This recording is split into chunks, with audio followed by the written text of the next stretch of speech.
사무엘상 15장 22절, 23절 본문을 말씀으로 불순종의 무게 이러한 제목으로 하나님의 말씀을 증거하여 드리도록 하겠습니다. 먼저 본문을 제가 읽겠습니다. 사무엘이 이르되 여호와께서 번제와 다른 제사를 그의 목소리를 청종하는 것을 좋아하심같이 좋아하시겠나이까. 순종이 제사보다 낫고 듣는 것이 순양의 기름보다 나으니 이는 거역하는 것은 점치는 죄와 같고 완고한 것은 사신 우상에게 절하는 죄와 같음이라. 왕이 여호와의 말씀을 버렸으므로 여호와께서도 왕을 버려 왕이 되지 못하게 하셨나이다 하니. 아멘.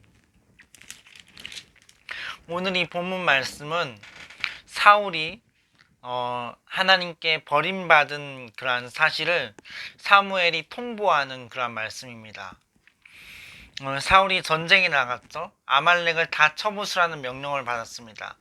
아말렉의 그 짐승까지도 다 죽이라는 명령을 받았는데 사울이 그 말을 듣지를 않습니다. 그리고 짐승들은 남겨둡니다. 아각도 살려둬요. 나중에 사무엘이 죽입니다. 그렇게 짐승들을 남겨놓는데 이제 늦게서야 사무엘이 도착했습니다. 근데 막 짐승 소리가 나는 거죠. 그러자 사울이 이 짐승들은 하나님께 제사하기 위하여서 남겨둔 것입니다. 이렇게 얘기를 합니다. 그럴 때 오늘 본문의 말씀을 사무엘이 얘기한 겁니다. 하나님께 순종하는 것을 제사 드리는 것보다 훨씬 좋아하실 것입니다. 이렇게 얘기를 해준 것이죠. 우리는 많은 예배들을 드립니다. 금요 예배, 수요 예배, 새벽 기도회, 또 가정 예배, 또 우리가 삶 가운데 우리 삶의 예배를 드립니다. 하나님께 드리는 것들이 너무나 많은데 우리는 과연 얼마나 제대로 하나님께서 기뻐하시는 뜻을 따라서 정말로 순종하고 있는가 하는 것을 생각해 봐야 됩니다. 내가 얼마나 순종하고 살고 있는가, 나의 순종의 깊이는 어느 정도 되는가. 저는 오늘 성경을 읽으면서 내가 사울보다 훨씬 못하구나, 내가 사울만큼도 순종하지 않는구나라는 것을 깨달았습니다. 사울은 그래도 이스라엘의 왕으로서 아말렉을 쳐부쉈잖아요. 아말렉과 싸워 이겼습니다. 이스라엘 백성을 블레셋의 손에서 구원해냈습니다. 그런데 나는 하나님 나라를 위하여서 무엇을 하고 있는가? 나는 과연 하나님의 의를 위하여, 그 뜻을 위하여서 얼마나 헌신하고 있고 어떤 열매를 결실하고 있는가 생각해 볼 때 정말로 안타까운 모습이고 정말로 부족한 모습이다라는 것을 깨달을 수 있었습니다. 우리 정말 다 부족하죠. 연약하죠. 그래서 예수 그리스도께서 필요하신 것입니다. 예수님이 우리의 구원자가 되어주시고 우리의 참된 인도자가 되어주시고 우리의 선한 목자가 되어주셔서 예수님 옷자락 붙잡고 어린 아기가 엄마 치맛자락 붙잡고 따라가듯이 예수님 옷자락 붙잡고 우리가 이 세상을 이기고 환난 풍파를 이기고 살아가는 것입니다. 그러므로 우리가 하나님을 의지하고 의뢰하고 순종하는 것은 예수님의 십자가와 부활을 의뢰하고 순종하는 것입니다. 우리 자신의 힘으로 순종할 수 있다고 믿는 것은 일종의 우상 숭배일 수 있습니다. 자신을 너무 믿는 거죠. 너무 신뢰하는 겁니다. 그것은 경계해야 될 태도입니다. 우리는 예수 그리스도를 신뢰해야 됩니다. 예수님을 바라봐야 됩니다.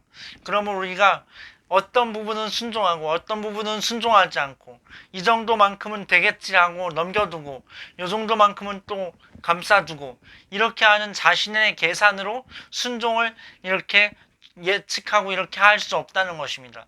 모든 일에 있어서 주인이신 예수님께 복종하고 순종하고 따라야만 한다는 것입니다.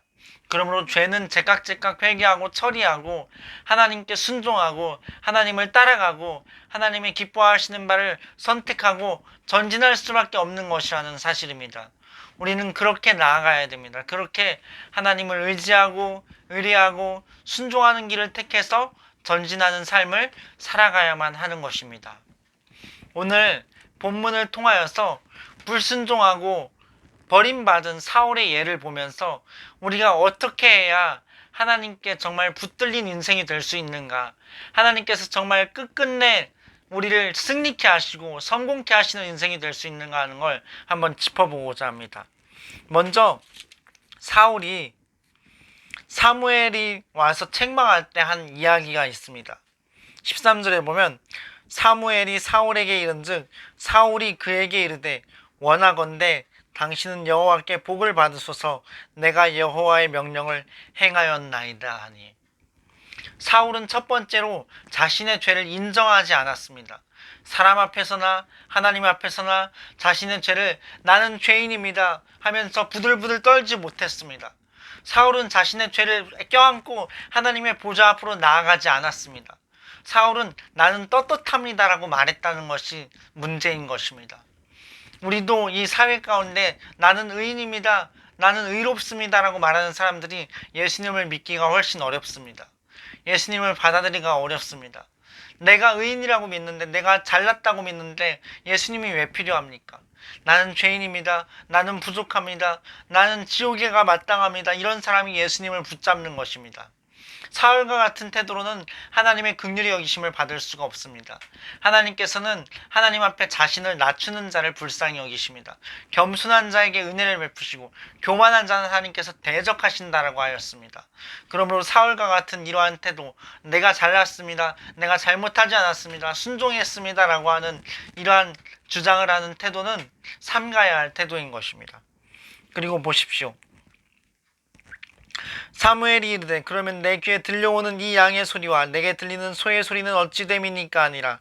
사울이 이르되 그것은 무리가 아말렉 사람에게서 끌어온 것인데 백성이 당신의 하나님 여호와께 제사하려 하여 양들과 소들 중에서 가장 좋은 것을 남김이요 그 외의 것은 우리가 진멸하였나이다 하는지라. 사무엘에게 변명하는데 제사 드리려고 남겨둔 겁니다 이렇게 말을 하면 되는데, 그걸 어떻게 말을 하냐면 당신의 하나님 여호와께 제사 드리려고 남겨둔 겁니다 이렇게 얘기합니다. 사무엘이 여호와의 종이라는 걸 좀 존중하고자 하는 표현일까요? 그런 건 아닌 것 같아요. 사울은 나의 하나님입니다 라는 고백이 없었던 겁니다.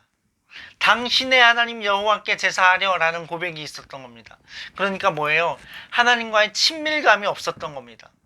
사울은 하나님과의 친밀감이 없었어요. 하나님을 깊이 신뢰하고 또 자신의 삶 가운데 하나님을 초청하고 자신의 마음의 중심에 하나님을 왕으로 세우는 게 없었던 겁니다. 그러나 우리가 사형리 책자만 보면 알 수 있죠. 우리 마음의 중심에 왕으로 예수님께서 계셔야 우리의 모든 삶의 중심이 잡히고 균형이 잡히는 것입니다. 우리 삶의 모든 것이 바른 그러한 위치를 찾을 수 있는 것입니다. 사무엘은 밤새도록 사울을 위하여서 부르짖었습니다. 그렇게 중보기도를 했습니다. 그래도 소용이 없어요. 사울은 결국 버림받습니다. 우리가 내가 나의 하나님이라고 하나님을 인정하지 않으면 주위에서 아무리 기도해줘도 소용이 없는 것입니다. 아무리 전도해도 소용이 없는 거예요. 바로 나 자신이, 본인이 하나님을 나의 하나님, 본인의 하나님으로 영접해야 되는 것입니다. 본인의 하나님으로 받아들여야 되는 거예요. 마음속 깊은 중심으로부터 하나님을 나의 왕, 나의 주, 나의 하나님으로 고백해야 되는 것입니다. 그러한 고백과 그런 하나님과의 친밀감이 있어야 되는 거예요.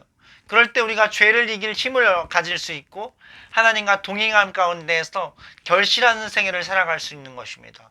사울에겐 그게 없었던 거예요. 자, 그리고 또 더 봅시다.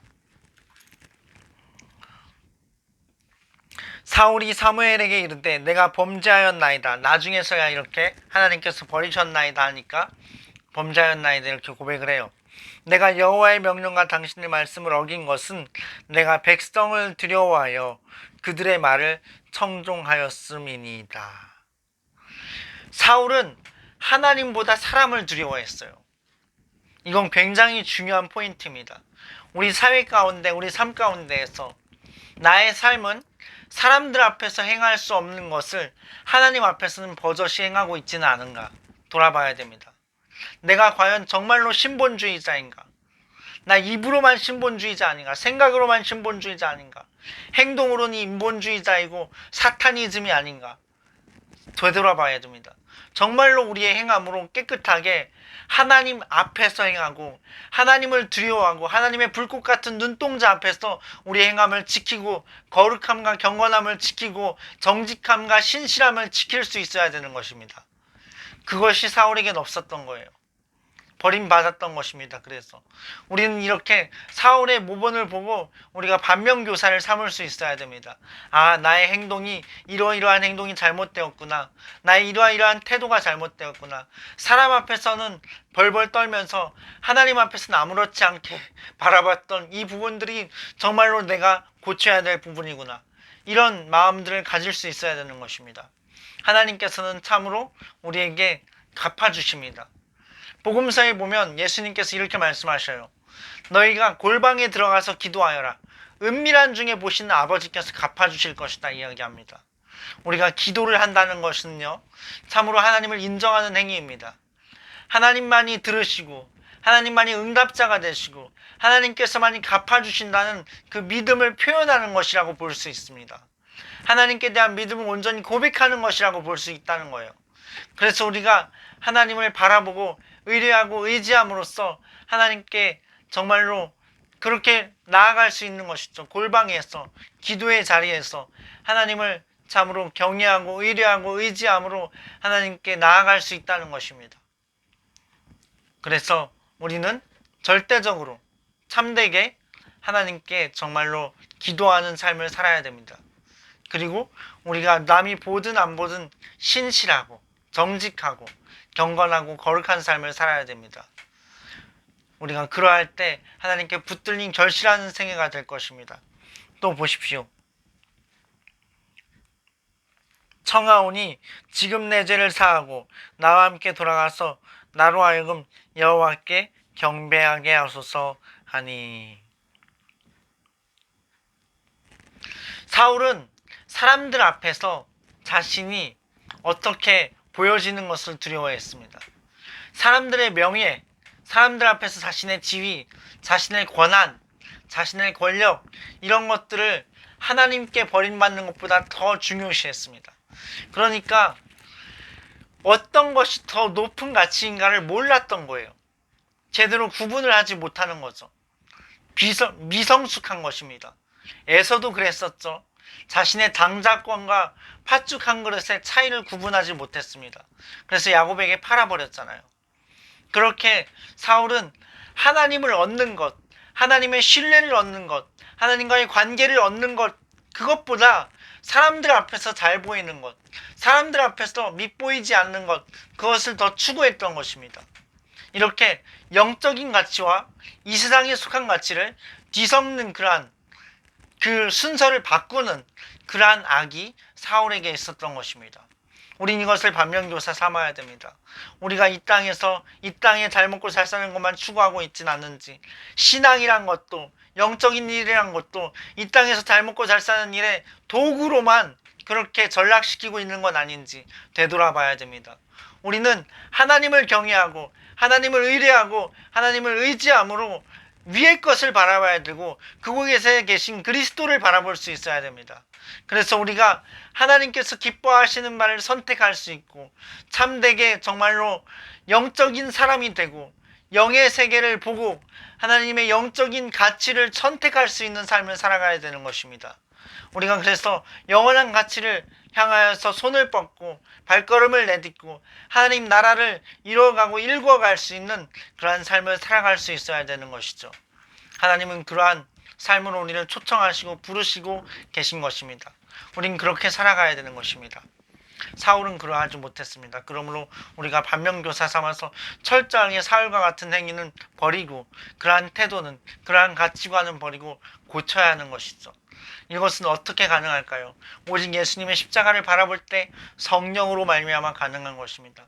우리의 속사람으로부터 변화되는 것, 속사람으로부터 변혁되는 것은 성령으로 말미암아 가능한 것입니다. 성령의 세례가 오면, 성령의 충만함을 받으면 우리가 속에서부터 내면에서부터 근본적인 변화가 일어나서 우리의 가치관이 변하고 하나님의 영적인 가치를 추구하게 되는 것입니다.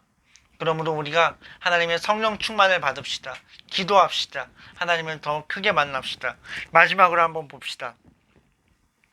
사무엘이 가려고 돌아설 때 사울이 그의 겉 옷자락을 붙잡음에 찢어진지라. 사무엘이 이제 사울에게서 떠납니다. 그리고 다시는 평생 보지 않습니다. 그런데 사울이 사무엘의 옷자락을 잡습니다. 사울은 영적인 어린아이였던 거예요. 너무나 미숙했습니다. 그래서 하나님께 직접 구할 줄을 몰랐던 거예요. 자신이 잘못했습니다라고 고백하고 하나님께 회개하고 통회하고 자백함으로 나아갔어야 되는데 사울을 붙잡고 늘어지는 겁니다. 사람에게 의뢰하고 의지하는 것입니다. 하나님보다 사람을 의지하는 것입니다. 이것이 사울의 문제점이었습니다. 사울은 그렇게 됨으로써 하나님께 결국 버림받고 맙니다. 사울은 지금 지옥에 있습니다. 얼마나 무서울까요? 얼마나 고통스러울까요? 우리는 이러한 전철을 절대로 밟지 말아야 됩니다. 하나님만을 의뢰함으로, 하나님만을 의지함으로, 하나님만을 바라봄으로, 하나님을 참으로 선택하고 또 하나님께 순종하기를 선택하고 하나님께 붙들리고 정말 하나님께로부터 위로부터 오는 은혜로 우리가 하나님의 뜻을 따라서 살아가야 되는 것입니다. 우리가 그렇게 함으로써 더욱더 하나님을 의지하게 되고 눈에 보이는 어떤 사람의 손보다 하나님의 손을 의지하고 의뢰하게 되는 그러한 선순환이 계속해서 일어나야 되는 것이죠. 그러한 순환을 위해서는 기도 생활이 필수적인 것이죠. 우리가 기대하고 기도하고 또 기도에는 듣는 것이 굉장히 중요합니다. 가만히 시간을 두고 하나님께 듣는 시간도 필요하고 어떻게 기도할까 고민하고 기도하는 그러한 순서도 필요한 것이죠. 그래서 우리가 이렇게 저렇게 지혜를 짜서 하나님과의 관계를 더욱더 전진시키고 성장시킬 수 있는 방법들을 강구하도록 하고 하나님을 더욱 만나고 하나님을 더욱 소유한 그러한 삶을 살아가도록 하면 좋겠습니다. 아멘.